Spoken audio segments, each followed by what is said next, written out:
দেশে 15 বছরে গুমের শিকার 7 শতাধিক মানুষ, হাসিনার শাসনামলে গুম হওয়াদের ফিরিয়ে দেওয়ার দাবি মায়ের ডাকে। আগামী জাতীয় নির্বাচন হবে ইতিহাসের কঠিন পরীক্ষা নির্বাচন, তারেক রহমান তৃণমূল নেতাদের সাথে মত বিনিময়। জুলাই আগস্টে মানবাধিকার লঙ্ঘনের ঘটনা তদন্তে ফলকার টুককে চিঠি অন্তর্বর্তী সরকার প্রধানের। বানের পানি নামায় ধীর গতি, বাড়ি ফিরতে পারছেন না অনেকেই, ডায়রিয়া সহ পানিবাহিত রোগের সংক্রমণ।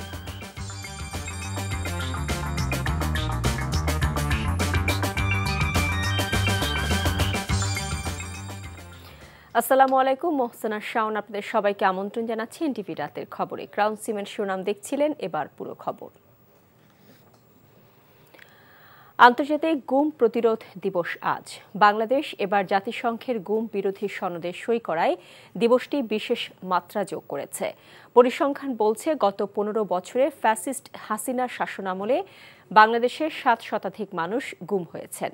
নিখোঁজদের সন্ধান, শনাক্তকরণ ও কেন গুম করা হয় তা তদন্তে 5 সদস্যের কমিশন গঠন করেছে অন্তর্বর্তীকালীন সরকার। মুকসিমুল আহসানের রিপোর্ট।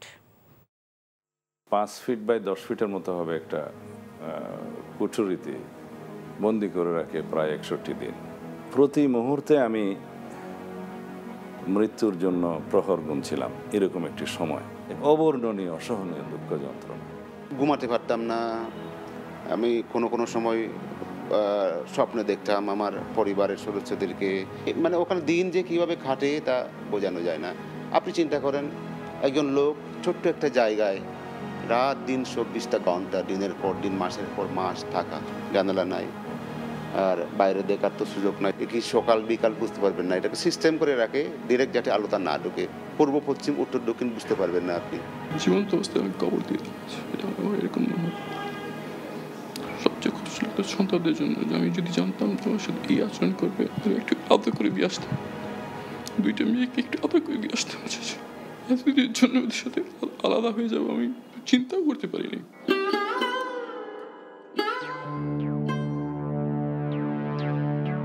ছাত্র জনতার গণ অভ্যুত্থানের মধ্য দিয়ে শেখ হাসিনা সরকারের পতনের পর আয়না ঘরের বন্দিদশা থেকে মুক্তি পান Salauddin Ahmed, barrister Arman, brigadier general Azmi, Michael চাকমার মতো অনেকেই।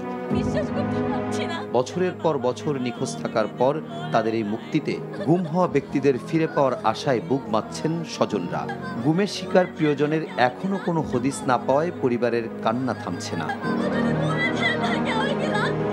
আওয়ামী লীগ সরকারের শাসনামলে গুম হওয়া ব্যক্তিদের মুক্তির দাবিতে তাদের স্বজনদের সমন্বয়ে গঠিত সংগঠন মায়ের ডাক এবং মানবাধিকার সংগঠন অধিকারের পরিসংখ্যান অনুযায়ী গত 15 বছরে বাংলাদেশের 700-রও বেশি মানুষ গুম হয়েছেন।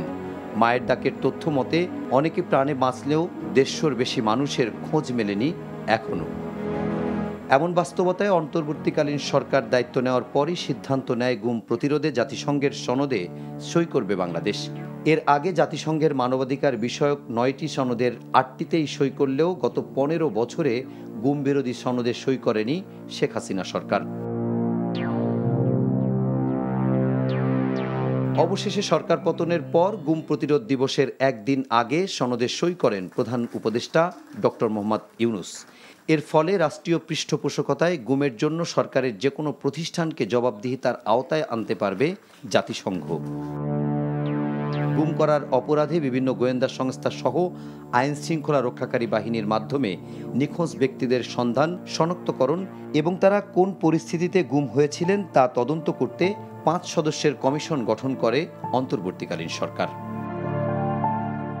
Muksimul Ahsan, NTV news, Dhaka. স্বৈরশাসক হাসিনার শাসনামলে গুম হওয়া ব্যক্তিদের ফিরিয়ে দেওয়ার দাবি জানিয়েছে গুমের শিকার ব্যক্তিদের পরিবারের সদস্যরা। আন্তর্জাতিক গুম প্রতিরোধ দিবস উপলক্ষে কেন্দ্রীয় শহীদ মিনারে মানববন্ধনের আয়োজন করে মায়ের ডাক। দেশে একাধিক আয়নাঘর রয়েছে দাবি করে প্রত্যেকটি গোপন বন্দিশালার তথ্য প্রকাশ করার আহ্বান বক্তাদের। জুনায়েদ আল হাবিবের রিপোর্ট। বাবা কেমন আমি সেটা জানি না, আমি আমার বাবাকে দেখতে চাই, আমি আমার বাবাকে ছুঁতে চাই। বাবা কেমন আমি সেটা অনুভব করতে চাই। বাবাকে ফিরে পেতে প্রায় 1 যুগ ধরে এমন কত শতবার চোখের জল ঝরেছে লামিয়ার তার হিসেব মেলানো দায়। স্বজন হারানোদের এমন কান্না যে কারো বুক কেঁপে উঠলেও কাঁপেনি স্বৈরাচার ও তার দোসরদের।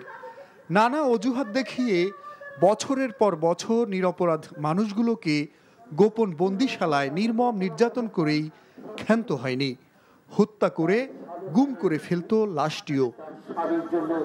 হাসিনা পালিয়ে যাওয়ার পর তার গোপন বন্দিশালা আয়নাঘর থেকে কয়েকজন ফিরলেও এখনও হদিস মেলেনি বহু মানুষের। গুমের শিকার এমন শতাধিক পরিবারের সদস্যরা কেন্দ্রীয় শহীদ মিনার এলাকায় সমবেত হয়ে অন্তর্বর্তী সরকারের কাছে স্বজনদের ফিরিয়ে দেওয়ার দাবি জানান।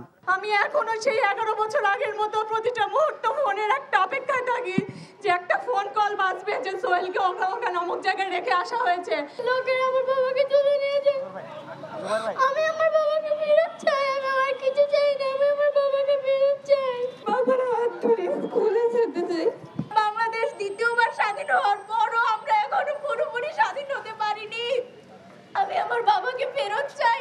গুম হওয়ার ঘটনা তদন্তে সরকারের গঠিত তদন্ত কমিশনকে স্বাগত জানিয়ে মায়ের ডাকের সমন্বয়ক সঞ্জিদা তুলি জড়িতদের চিহ্নিত করে দৃষ্টান্তমূলক শাস্তির দাবি জানান। আমরা চাই যেই ব্যক্তি, যেই সংস্থা এবং শেখ হাসিনা ফ্যাসিস্ট রেজিমের যারাই ছিলেন এর সাথে জড়িত প্রত্যেকের বিরুদ্ধে যথাযথ সর্বোচ্চ শাস্তির ব্যবস্থা করা হবে। মানববন্ধনে অংশ নিয়ে বিশিষ্টজনরা বলেন, গোপন বন্দিশালাগুলোকে চিহ্নিত করে ফ্যাসিস্টদের অত্যাচারের আলামত হিসেবে জাদুঘর বানিয়ে সংরক্ষণের দাবি জানান। এখন আনন্দ করা না, এখন আমাদেরকে আরো প্রতিশ্রুতি দেয়া যে যারা ফিরে আসেনি তাদের ফিরে আনার চেষ্টা করার, যদি নাও আসে তাদের একটু খবরগুলো আমাদেরকে বের করা। আয়নাঘরের মতন কোনো নির্যাতনের ঘর কোনো সরকার তার ক্ষমতা কুক্ষিগত করতে না পারে সেটা নিশ্চিত করার সর্বাত্মক চেষ্টা করব। জুনায়েদ আল হাবিব, এনটিভি নিউজ, ঢাকা। গুম মানবতা বিরোধী অপরাধ, যা মৌলিক মানবাধিকারের চরম লঙ্ঘন উল্লেখ করে বিএনপি ভারপ্রাপ্ত চেয়ারম্যান তারেক রহমান বলেছেন, বিএনপি ভবিষ্যতে জনগণের ভোটে ক্ষমতায় গেলে কেউ যাতে গুম না হয় তা নিশ্চিত করবে। আন্তর্জাতিক গুম প্রতিরোধ দিবস উপলক্ষে গণমাধ্যমকে পাঠানো বাণীতে তিনি আরও বলেন, মানবতার বিরুদ্ধে গুমের মতো গুরুতর অপরাধের ন্যায় বিচার হতেই হবে।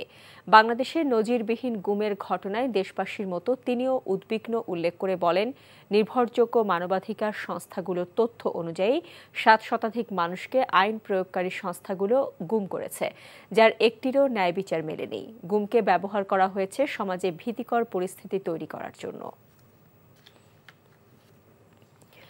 নেতাকর্মীদের উদ্দেশ্যে বিএনপির ভারপ্রাপ্ত চেয়ারম্যান তারেক রহমান বলেছেন, আগামী নির্বাচন হবে একটি কঠিন পরীক্ষার নির্বাচন। ছাত্র জনতার রক্তের বিনিময়ে দেশ স্বৈরাচার এবং ফ্যাসিবাদী শাসনের কবল থেকে মুক্ত হয়েছে জানিয়েছে। তিনি বলেন, বৈষম্য দূর করতে নতুন প্রজন্মের এই ত্যাগ কোনোভাবেই বিফলে যেতে দেওয়া যাবে না। তৃণমূলের নেতাকর্মীদের সাথে ধারাবাহিক মত বিনিময়ের দ্বিতীয় দিনে রাজশাহী বিভাগের জেলাগুলোর নেতাকর্মীদের সাথে মত বিনিময়ে ভার্চুয়ালি অংশ নিয়ে তিনি এসব কথা বলেন। নতুন বাংলাদেশে নাগরিকরা বিনা বাধা এবং নির্ভয়ে নিজের ভোটাধিকার প্রয়োগ করবে জানিয়ে তারেক রহমান তৃণমূলের নেতা কর্মীদের নাগরিকদের মন জয় করতে কাজ করার আহ্বান জানান। কোটা সংস্কার আন্দোলন এবং ছাত্র জনতার অভ্যুত্থান ও অভ্যুত্থান পরবর্তী সময়ে মানবাধিকার লঙ্ঘনের ঘটনা তদন্তে আনুষ্ঠানিকভাবে সহায়তা চেয়ে জাতিসংঘের মানবাধিকার বিষয়ক হাইকমিশনার ফলকার টুর্ককে চিঠি দিয়েছেন বাংলাদেশের অন্তর্বর্তী সরকারের প্রধান উপদেষ্টা ডক্টর মোহাম্মদ ইউনুস। শুক্রবার সুইজারল্যান্ডের জেনেভা থেকে হাইকমিশনারের মুখপাত্র রাভিনা সামদাসানি প্রচারিত সংবাদ ব্রিফিংয়ে এ তথ্য জানানো হয়। ব্রিফিংয়ে বলা হয়, বাংলাদেশে 1 জুলাই থেকে 15 আগস্ট পর্যন্ত মানবাধিকার লঙ্ঘনের ঘটনার একটি নিরপেক্ষ এবং স্বাধীন তথ্য অনুসন্ধানের বিষয়ে প্রধান উপদেষ্টা মোহাম্মদ ইউনুসের কাছ থেকে আনুষ্ঠানিক আমন্ত্রণ পেয়েছেন জাতিসংঘের মানবাধিকার বিষয়ক হাইকমিশনার ফলকার টুর্ক। প্রধান উপদেষ্টা ডক্টর মোহাম্মদ ইউনুসের সঙ্গে শুক্রবার ফোনে কথা বলেছেন পাকিস্তানের প্রধানমন্ত্রী শাহবাজ শরীফ। গণমাধ্যমে পাঠানো সংবাদ বিজ্ঞপ্তিতে বলা হয়, ফোনে প্রধান উপদেষ্টা দায়িত্ব গ্রহণের জন্য প্রফেসর ডক্টর ইউনুসকে অভিনন্দন জানিয়েছেন শাহবাজ শরীফ। আর্থসামাজিক উন্নয়নে ডক্টর ইউনূসের অবদানের প্রশংসা করেন পাকিস্তানের প্রধানমন্ত্রী। তিনি বাংলাদেশের সাম্প্রতিক বন্যায় ব্যাপক ক্ষয়ক্ষতির ঘটনায় সমবেদনা জানান এবং বিভিন্ন ক্ষেত্রে সহযোগিতা বৃদ্ধির মধ্য দিয়ে দ্বিপক্ষীয় সম্পর্ক পুনরুজ্জীবিতের ওপর গুরুত্ব দেন। উভয় নেতা একমত হন যে পাকিস্তান ও বাংলাদেশের জনগণের অগ্রগতি সমৃদ্ধির জন্য ঘনিষ্ঠভাবে কাজ করার প্রয়োজন রয়েছে, যা বৃহত্তর আঞ্চলিক সহযোগিতা এবং দক্ষিণ এশিয়ার জনগণের জীবনযাত্রার উন্নয়নে গুরুত্বপূর্ণ ভূমিকা রাখতে পারে। ফোন দেওয়ার জন্য পাকিস্তানের প্রধানমন্ত্রীকে ধন্যবাদ জানান অধ্যাপক ডক্টর ইউনূস। আওয়ামী লীগ আমলে গুমের ঘটনাগুলো জাতিসংঘের অধীনে তদন্তের দাবি জানান বিএনপির মহাসচিব মির্জা ফখরুল ইসলাম আলমগীর। গুম হওয়া ব্যক্তির স্বজনদের রাষ্ট্রীয়ভাবে পাশে থাকার জন্য বর্তমান সরকারের কাছে আহ্বানও জানান তিনি। ফ্যাসিবাদী সরকারের পতন হলেও আত্মতুষ্টিতে থাকার সুযোগ নেই জানিয়ে তিনি বলেন, এখনও দেশি বিদেশি শক্তি চক্রান্ত চালিয়ে যাচ্ছে। রিপোর্ট করছেন আপেল শাহরিয়ার। আওয়ামী লীগ সরকারের আমলে বিএনপির অসংখ্য নেতাকর্মী গুম হন। কেউ কেউ ফিরে আসলেও এখনও প্রিয় মানুষের সন্ধান পাননি স্বজনরা। রাজধানীর নয়াপল্টন দলীয় কার্যালয়ের সামনে আন্তর্জাতিক গুম দিবসে নিখোঁজ স্বজনদের নিয়ে সংহতি সভার আয়োজন করে দলটি।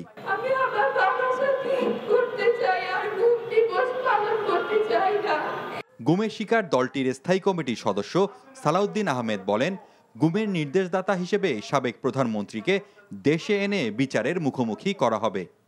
এই গুম খুনের জন্য একজন মহা খলনায়ক হাসিনার দুঃশাসন টিকিয়ে রাখার জন্য যার ভূমিকা ছিল অপরিসীম, সে এখন কোথায়? তার তথ্য প্রকাশ করতে হবে। তাকে যেখানেই আছে, পৃথিবীর যে কোণাতেই আছে, সেখান থেকে টেনে হেঁচড়ে নিয়ে এসে আমাদের কাছে সুপর্দ করতে হবে। বাংলাদেশে তার বিচার করতে হবে।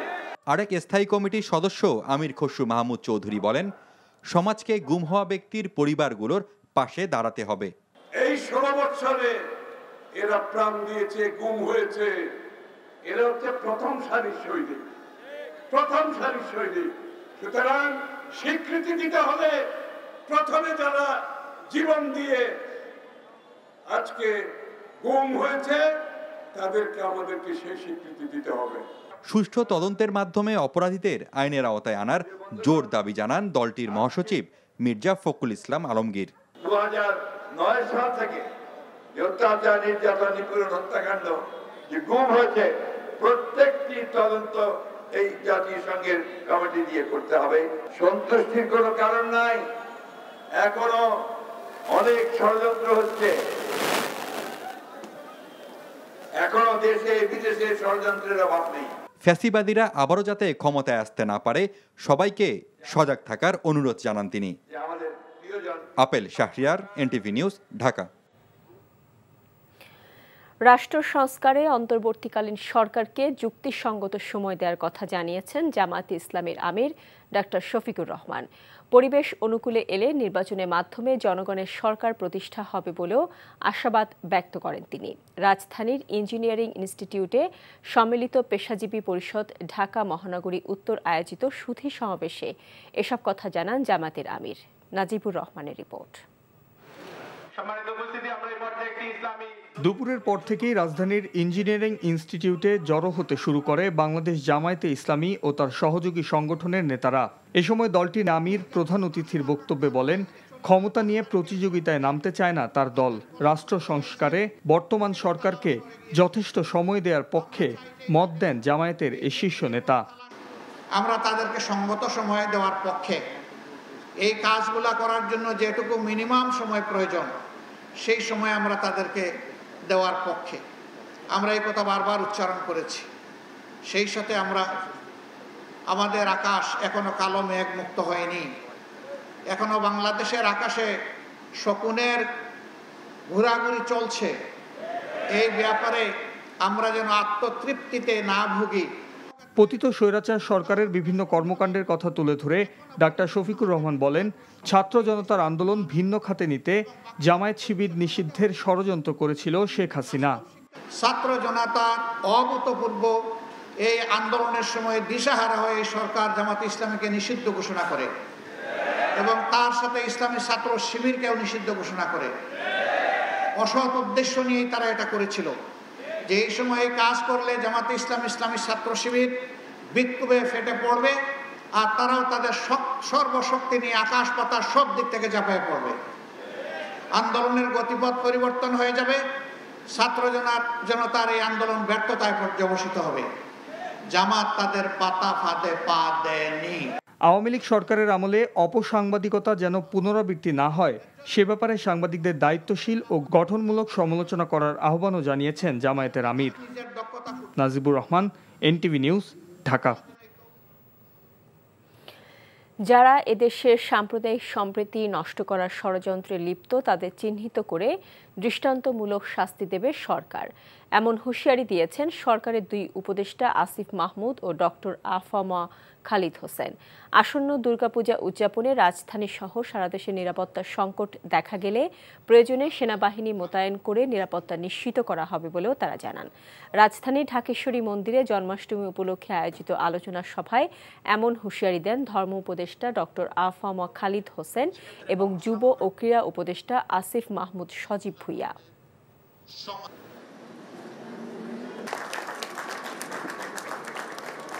এদেশের একজন মুসলমান ক্ষতিগ্রস্ত হলে যেমন রাষ্ট্র দায়ী, একজন অন্য ধর্মের মানুষও যদি ক্ষতিগ্রস্ত হয় সেটার জন্য রাষ্ট্র দায়ী। গুজবে কান দেবেন না, কিছু কিছু গুজব তৈরি। আমরা স্পষ্টভাবে বলতে চাই, যারা এদেশের সাম্প্রদায়িক সম্প্রীতিকে বিনষ্ট করার জন্য ষড়যন্ত্র করবে, পরাজিত ফ্যাসিবাদী শক্তি অথবা অন্য যে কেউ যদি এই ধরনের কোনো ষড়যন্ত্রে লিপ্ত হয়, এই সরকার তাদেরকে ছাড় দেবে না। বাংলাদেশের অন্তর্বর্তী সরকারের সঙ্গে ভারত কাজ চালিয়ে যাবে বলে জানিয়েছেন দেশটির পররাষ্ট্রমন্ত্রী এস জয়শঙ্কর। শুক্রবার রাজধানী দিল্লিতে রাজীব সিকরির লেখা বই প্রকাশ উপলক্ষে আয়োজিত অনুষ্ঠানে তিনি একথা বলেন। বাংলাদেশে যে সরকার ক্ষমতায় রয়েছে তাদের সঙ্গে আমরা আলোচনা করব, এটাই স্বাভাবিক। সবাই অবগত, স্বাধীনতার পর থেকে দুদেশের সম্পর্ক নানা উত্থান পতনের মধ্য দিয়ে গেছে। স্বীকার করতে হবে বাংলাদেশে রাজনৈতিক পরিবর্তন হয়েছে এবং রাজনৈতিক পরিবর্তন অনেক সময় অপ্রত্যাশিতভাবে হয়। এখানে অবশ্যই আমাদের সম্পর্কের ক্ষেত্রে পারস্পরিক স্বার্থের বিষয়টি দেখতে হবে। Clearly here we have to look for mutuality of interest. Feni, Comilla, Noakhali, লক্ষ্মীপুরে বন্যার পানি নামছে অনেকটা ধীর গতিতে। আশ্রয় কেন্দ্রে ঠাঁই নেওয়া বানভাসীরা এখনই বসতঘরে ফিরতে পারছেন না। পানি নামার সাথে সাথে দেখা দিচ্ছে চর্মরোগ সহ নানা রোগ ব্যাধি। নোয়াখালীতে গত 24 ঘন্টায় ডায়রিয়ায় আক্রান্ত হয়ে 259 জন হাসপাতালে ভর্তি হয়েছে। দুর্গত এলাকায় সাধ্যমতো কাজ করছে মেডিকেল টিম। বিস্তারিত আহমেদ শরীফের ডেস্ক রিপোর্টে। ফেনীতে এখন ধীরে ধীরে নামতে শুরু করেছে বন্যার পানি। বৃষ্টিপাত কম আর ভারত থেকে ঢলের পানি না আসায় উন্নতি হচ্ছে বন্যা পরিস্থিতির। তবে জেলার সোনাগাজী, ছাগলনাইয়া, দাগনভূঞা ও পরশুরাম উপজেলার অনেক রাস্তাঘাট, বসতভিটা এবং আশ্রয়কেন্দ্র এখনও পানিতে তলিয়ে আছে।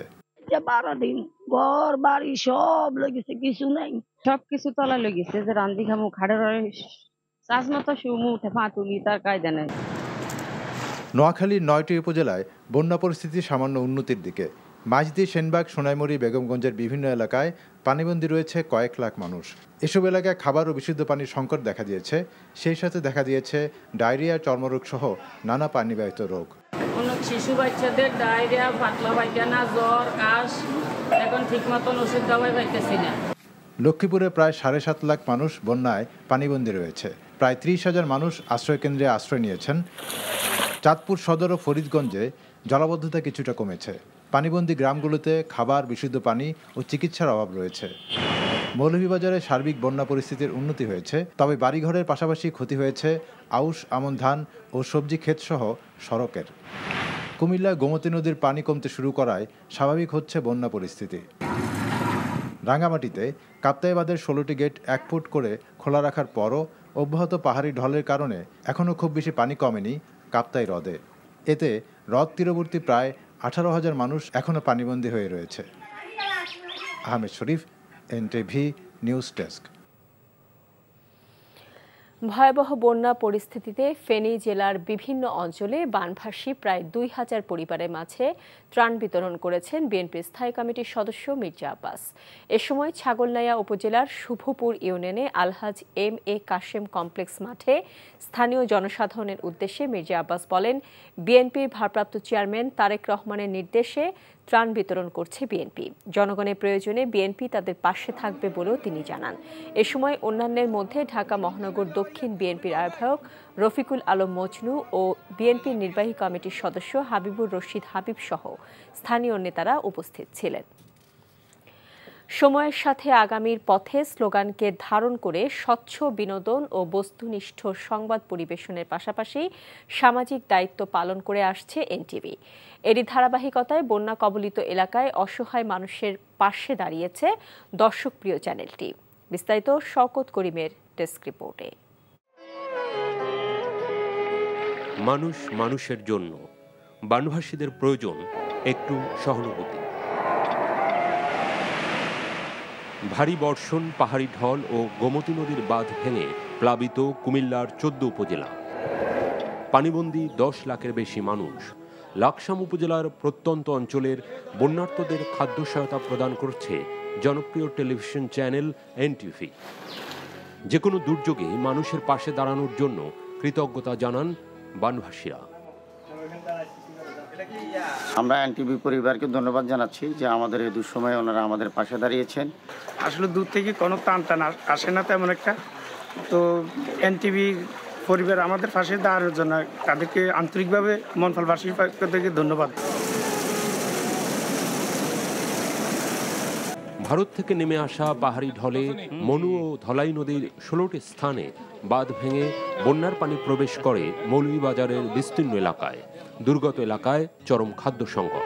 রাজনগর উপজেলার বিভিন্ন অঞ্চলে অসহায় ১৫০ শতাধিক পরিবারের মাঝে খাদ্য সামগ্রী বিতরণ করা হয় এনটিভির পক্ষ থেকে।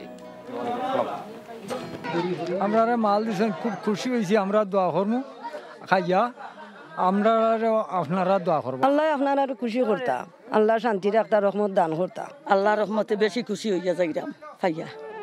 দুর্গত অনেক এলাকায় একাকার হচ্ছে বন্যার পানি আর অশ্রুধারা। মানুষের দুঃখ দুর্দশার চিত্র তুলে ধরার পাশাপাশি সাহায্যের হাত বাড়িয়ে সবাইকে এগিয়ে আসার আহ্বান জানাচ্ছে দর্শকের ভালোবাসার চ্যানেলটি। শওকত করিম, এনটিভি নিউজ ডেস্ক। সড়ক পরিবহন ও সেতু উপদেষ্টা মোহাম্মদ ফাউজুল কবির খান বলেছেন, পদ্মা সেতু প্রকল্পের ব্যয় কমানো হয়েছে প্রায় ১,৮৩৫ কোটি টাকা। তিনি বলেন, সর্বশেষ প্রাক্কলিত ব্যয় ছিল ৩২,৬০৫ কোটি ৫২ লাখ টাকা।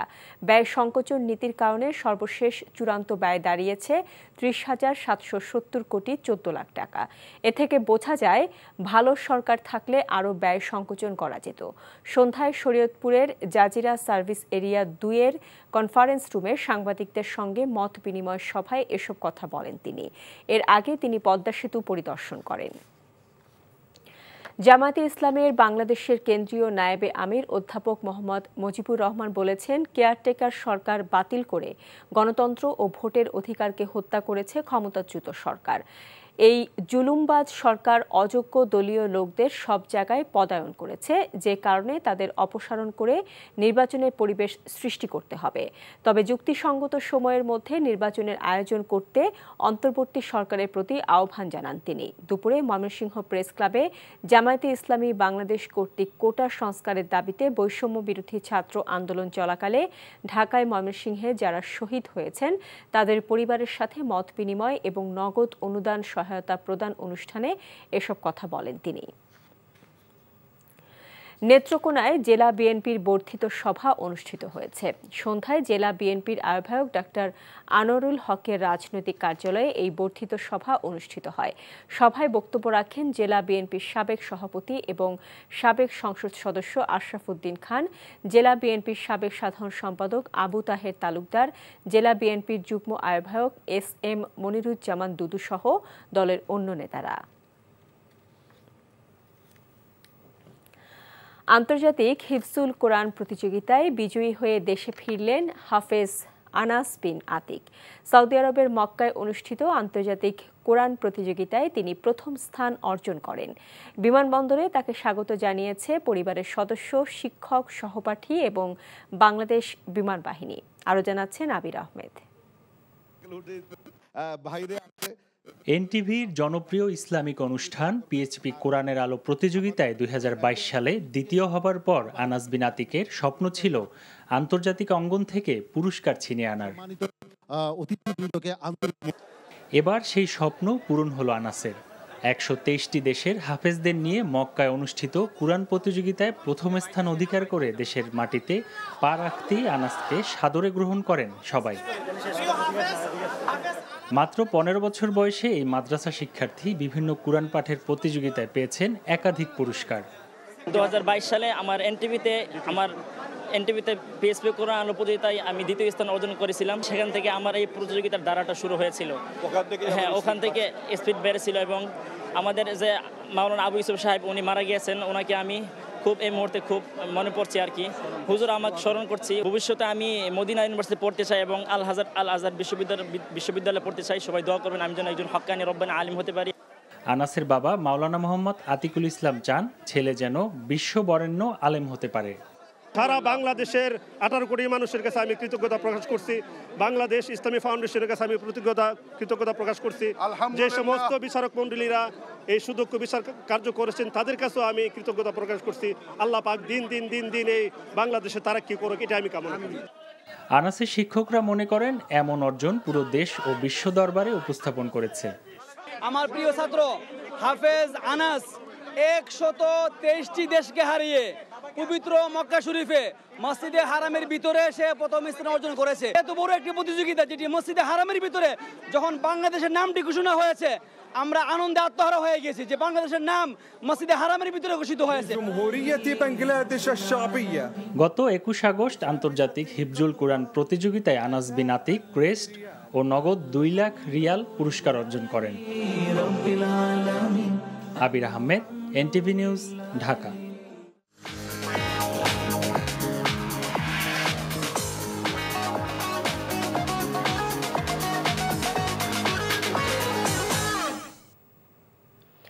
নগদ নিবেদিত অর্থনীতির খবর। রাজধানী বাজারে সব ধরনের চালের দামই বাড়তি, আর সরবরাহের ঘাটতির অজুহাতে নতুন করে দাম বাড়ছে সোনালী মুরগির। বন্যা দুর্গত এলাকার জন্য ত্রাণের পণ্য কিনছেন অনেকে। চাল, ডাল, আলু এবং ডিম সহ অনেক পণ্যের চাহিদা বেড়েছে, তাই এসব পণ্য কিনতে হচ্ছে বাড়তি দামে। অন্যদিকে রাজধানী বাজারে মনিটরিং অব্যাহত রেখেছে ভোক্তা সংরক্ষণ অধিদপ্তর। হাসানুল শাওনের রিপোর্ট। বেশ কিছুদিন ধরেই বাজারে সব ধরনের চালের দাম বাড়তি। বন্যার ত্রাণের জন্য অনেকেই কিনছেন মোটা চাল, তাই বাজারে স্বর্ণা চালের চাহিদা বাড়তি। কেজি বিক্রি হচ্ছে 54 টাকায়। যত চাহিদা বেশি হতো দাম বাড়ায় দেয়। এখন তো ত্রাণের চালে বিক্রি করি, অন্য চাল বিক্রি হয় না। তো ত্রাণের চালে বিক্রি করি, আপনার স্বর্ণা চালে বিক্রি করছি 2600 করে ওনাদের কাছে। বাজারে মুরগির দাম কিছুটা বেড়েছে। ব্রয়লারের কেজি 170 থেকে 180 টাকায় বিক্রি হচ্ছে, আর সোনালির কেজি এখন 240 টাকা। বন্যার কারণে সরবরাহের ঘাটতিতে দাম বাড়তি বলে জানান বিক্রেতারা। বন্যার কারণে মানে বাচ্চা ফুটাতে পারতেছে না এবং সাইডের মাল কম, ওটার জন্য মাল বাড়তেছে। বাজারে এখন দেশি পেঁয়াজের কেজি 115 টাকা, আর অনেক দিন ধরেই বাড়তি আলুর দাম কেজি বিক্রি হচ্ছে 55 টাকায়। রাজধানীতে সব ধরনের সবজির দামও কিছুটা বাড়তি। চড়া মূল্যের বাজারে তাই হতাশা জানান সাধারণ ভোক্তারা। দাম বাড়লেও তাদের কিনতে হবে আর কমলেও কিনতে হবে, খাইতে তো হবে, বাঁচতে হবে মানুষের। বাজারের দামটা এখনো নিয়ন্ত্রণের বাইরে, যদি নিয়ন্ত্রণের মধ্যে আসে তাহলে ভালো হবে আর কি। সেটা মানুষের নাগালে ক্রয় ক্ষমতার মধ্যে জিনিসপত্রের দাম জিনিস যদি চলে আসে মানুষ কিন্তু এটাকে এক্সপেক্ট করবে। অন্যদিকে শুক্রবারও ঢাকার অনেক বাজারে মনিটরিংয়ে নামে ভোক্তা অধিকার সংরক্ষণ অধিদপ্তর। মূল্য তালিকা এবং পণ্যের মেয়াদ ও দাম যাচাই করেন সংস্থাটির কর্মকর্তারা। ভোক্তা যে প্রোডাক্ট কিনেছে তাকে ওনাকে রসিদ দিয়েছে, কিন্তু মূল্য তালিকার চাইতে ওনার কাছ থেকে বেশি রাখা হয়েছে। আমরা একটা প্রতিষ্ঠানকে 10,000 টাকা জরিমানা আরোপ করেছি এবং সতর্ক করেছি সকল ভোক্তাকে যে ওনারা যেন অবশ্যই পণ্যটা কেনার সময় ওনাকে যখন ভাউচার দেয় উনি যেন রসিদটা মিলিয়ে দেখে যে মূল্য তালিকার সাথে এটা মিল আছে কিনা। এ ধরনের তৎপরতা অব্যাহত থাকবে বলে জানিয়েছে ভোক্তা অধিকার সংরক্ষণ অধিদপ্তর। Hasanul Shaon, NTV news, Dhaka. Cricket বৃষ্টি বাধায় টসই হতে পারল না রাওয়ালপিন্ডি টেস্টের পরিত্যক্ত হয়েছে বাংলাদেশ পাকিস্তানের মধ্যকার দ্বিতীয় টেস্টের প্রথম দিনের খেলা। আবহাওয়ার পূর্বাভাস অনুযায়ী টেস্টের প্রথম 3 দিনই থাকতে পারে বৃষ্টি বাধা। এই টেস্ট ড্র হলে প্রথমবারের মতো পাকিস্তানের বিপক্ষে সাদা পোশাকে সিরিজ জিতবে বাংলাদেশ। এরই মধ্যে সিরিজে প্রথম টেস্ট জিতে এগিয়ে নাজমুল হোসেন শান্তর দল। দ্বিতীয় টেস্টের একাদশে শাহিন আফ্রিদির জায়গায় স্পিনার আবরার আহমেদকে রেখেছে স্বাগতিকরা। বাংলাদেশ দলেও শেষ মুহূর্তে আসতে পারে পরিবর্তন। দলে আসতে পারেন তাসকিন আহমেদ, সেক্ষেত্রে দল থেকে বাদ পড়তে পারেন নাহিদ রানা কিংবা হাসান মাহমুদ। ফুটবল, ভুটানের ভেন্যু চাংলি মিথাংয়ের উচ্চতাই বাংলাদেশের জয়ের পথে সবচেয়ে বড় বাধা হতে পারে বলে মনে করছেন দলের মিডফিল্ডার সোহেল রানা। তবে কিংস এরেনায় নেওয়া প্রস্তুতিতে সন্তুষ্ট বাংলাদেশ দলের হেড কোচ হাভিয়ের কাব্রেরা। জয়কে প্রাধান্য দিয়েছেন। দুটি প্রীতি ম্যাচ খেলতে আজ ভুটান গেছে বাংলাদেশ ফুটবল দল। নিলয় মজুমদারের রিপোর্ট। সেপ্টেম্বরের 5 ও 8 তারিখ ভুটানের বিপক্ষে দুইটি আন্তর্জাতিক প্রীতি ম্যাচ খেলবে বাংলাদেশ। কন্ডিশনের সাথে মানিয়ে নিতে তাই 5 দিন আগে ভুটানে পা রাখবেন জামাল ভুইয়ারা। সমুদ্রপৃষ্ঠ থেকে 7600 ফিট উপরে অবস্থান করা চাংলি মিথাং স্টেডিয়ামে নামার আগে তাই কন্ডিশন নিয়ে মূল ভাবনায় ফুটবলাররা। টাফের মাঠে খেলা, আর ওদের এখানে একটু ওয়েদারও একটু আপনার ঠান্ডার মধ্যে আমরা খেলবো, সো এটা একটু প্রবলেম হবে আমাদের। সো আমরা চাবো যে এই প্রবলেমগুলো যেন আমরা খুব তাড়াতাড়ি রিকভারি করে যেন আমরা ম্যাচে যেয়ে যেন আমরা খুব ভালো ফুটবল খেলতে পারি। ভুটানের বিপক্ষে খেলার আগে জাতীয় দলের সঙ্গে যোগ দিয়েছেন সাবজয়ী অনূর্ধ্ব 20 দলের 4 ফুটবলার। টুর্নামেন্টে দুর্দান্ত খেলা মিরাজুলকে নিয়ে রোমাঞ্চিত বাংলাদেশ দলের হেড কোচ। বাংলাদেশে ফুটবলারদের ক্যাম্প নিয়েও সন্তুষ্ট এই স্প্যানিশ। আমাদের প্রস্তুতি ভালো হয়েছে। অনূর্ধ্ব 20-এর খেলোয়াড়দের নিয়ে আশাবাদী। তারা অনেক দিন ধরেই দলের পাশে আছে। মিরাজুল ভালো সম্ভাবনা নিয়ে দলে এসেছে। এমন মঞ্চে সে কেমন করে তা দেখতে মুখিয়ে আছি। ভুটানের বিপক্ষে জয়টাই প্রথম লক্ষ্য। শেষ 5টি আন্তর্জাতিক ম্যাচের 4টিতে হেরেছে বাংলাদেশ। এবার জয়ের ধারায় ফিরতে চায় লাল সবুজরা। Niloy Majumdar, NTV news, Dhaka. আর এর সাথে শেষ করছি রাতের খবর। তবে যাবার আগে ক্রাউন সিমেন্ট শিরোনামগুলো জানিয়ে যাব আরও একবার। দেশে 15 বছরে গুমের শিকার 7 শতাধিক মানুষ। হাসিনার শাসনামলে গুম হওয়াদের ফিরিয়ে দেওয়ার দাবি মায়ের ডাকের। আগামী জাতীয় নির্বাচন হবে ইতিহাসের কঠিন পরীক্ষা নির্বাচন। তারেক রহমান তৃণমূল নেতাদের সাথে মত বিনিময়। জুলাই আগস্টে মানবাধিকার লঙ্ঘনের ঘটনা তদন্তে ফলকার টুককে চিঠি অন্তর্বর্তী সরকার প্রধানের।